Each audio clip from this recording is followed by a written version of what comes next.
First and foremost, I want to give all praise, honor, and glory to Yahweh, Bahasham, Yahweh Shai, Bahasham, Rakakadash, double honors unto our apostles and elders, a great millstone that rule well. Much peace and blessings to our sense of Akhimah that is pushing this 100% truth with all sincerity, faith, and with charity. All right? It's your brother Ash, coming back out here another week. With the spirit power, Yahweh, Bahasham, Shai, Bahasham, Hakadash, no one in this is edifying. Okay, we're going to get straight into the point. I'm going to open up with Wisdom of Solomon, chapter 5. We'll start at verse 1. Then shall the righteous man stand in great boldness before the face of such as have afflicted him, and made no account of his labors. All right, the righteous man is talking about the elect. Okay, and the Lord has raised up 144,000 of those righteous men, 12,000 of each of the 12 tribes of the nation of Israel to prophesy. Okay, to speak boldly. That's what it means by they're gonna stand in great boldness before the face of such as have afflicted him. Who has afflicted those men?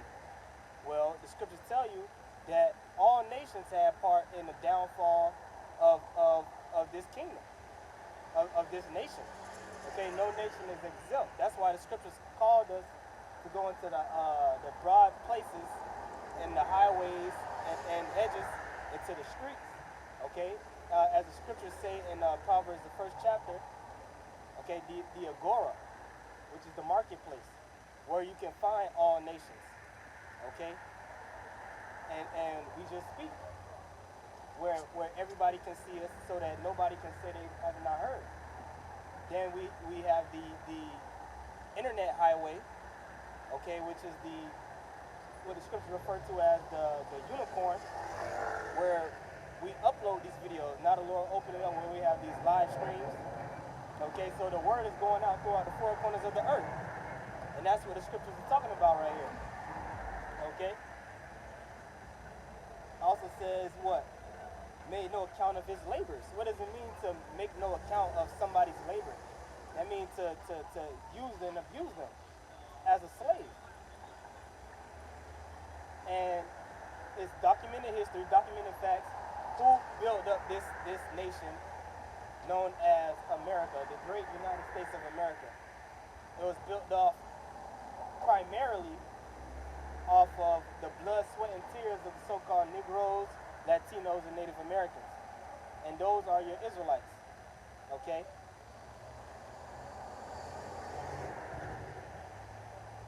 Verse 2, when they see it, they shall be troubled with terrible fear, and shall be amazed at the strangeness of his salvation, so far beyond all that they looked for. Okay, so they're not looking for the salvation that we're about to receive. Okay, like they say, truth is stranger than fiction.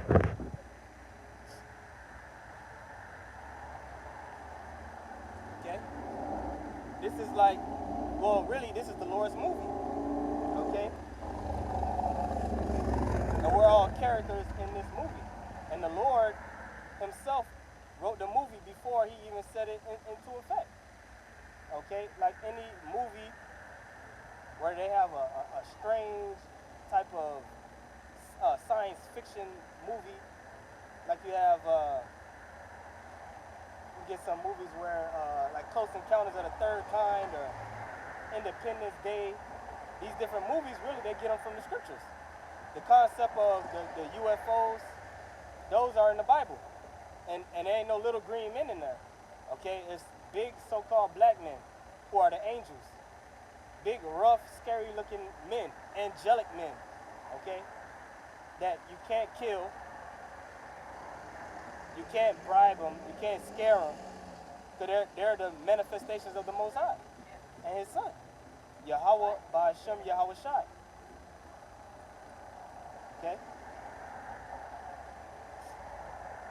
When they see it, they shall be troubled with terrible fear, and shall be amazed at the strangeness of his salvation, so far beyond all that they looked for.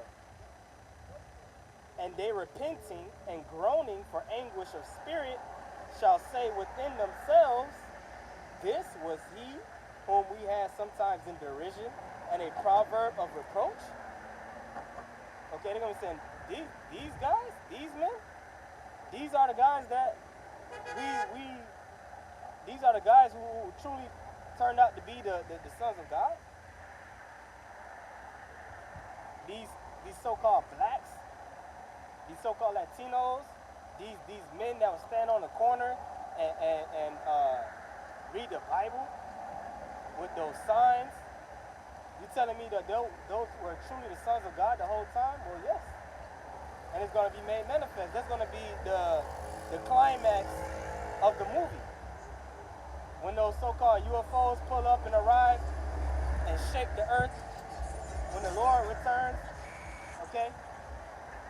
Simultaneously, as the Third World War comes to a climax, when what's going on in the Middle East becomes a nuclear war, that's going to be the same time the Lord returns, at that same time.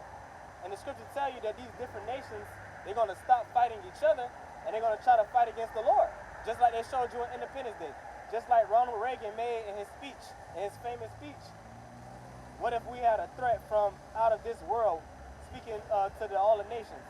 Will we not stop and come together, stop fighting each other, come together to come against this otherworldly threat?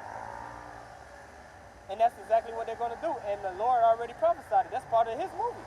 And the Lord, when that happens, the Lord is going to smash it. All right? And it's written in 2 Ezra, the 13th chapter, which, Lord willing, we're going to get. Okay? Verse 4. We fools accounted his life madness and his end to be without honor. How is he numbered amongst the children of God? And his lot is among the saints. So, right now they're calling us fools. And the scriptures say that we're fools for Yahweh's sake, for Mashiach's sake. So we'll gladly be fools. Why? Because the wisdom of this world is foolish. These people are the true fools. And when the day comes that what we're reading out of these scriptures truly comes to pass, they're going to call themselves fools. They're going to recognize that they're fools. They're going to acknowledge their foolishness. But it's going to be too late. The scripture says they're going to be repenting and groaning within themselves, saying, damn, we should have listened to those guys. Damn. You know, one of them was my cousin. One of them was my brother. One of them was my sister. Because you're going to have women that's going to be delivered too. Women that are joined unto some of these men. All right? Daughters of these men. Women that look to help out these men. Right? They're going to be saying, some of these guys I went to school with, they told me about this thing, I laughed at them. I thought it was a joke, I thought it was a game. I mocked them, I scoffed them. And they're gonna have to eat that. They're gonna have to eat all that.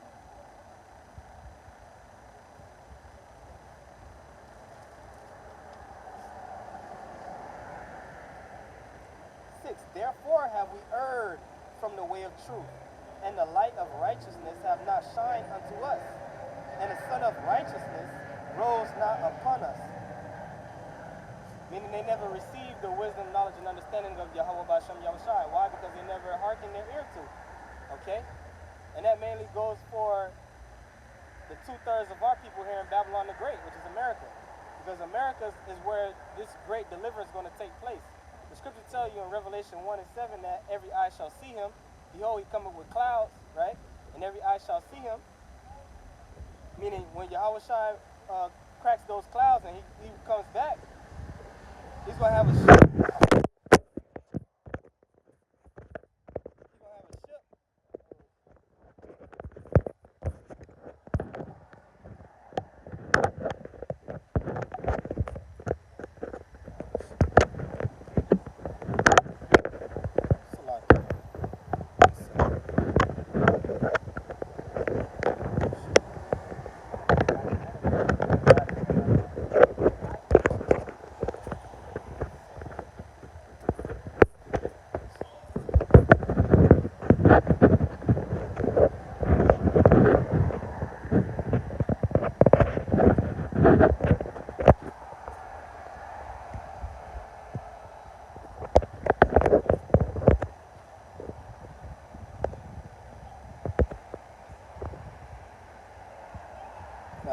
stream and come back.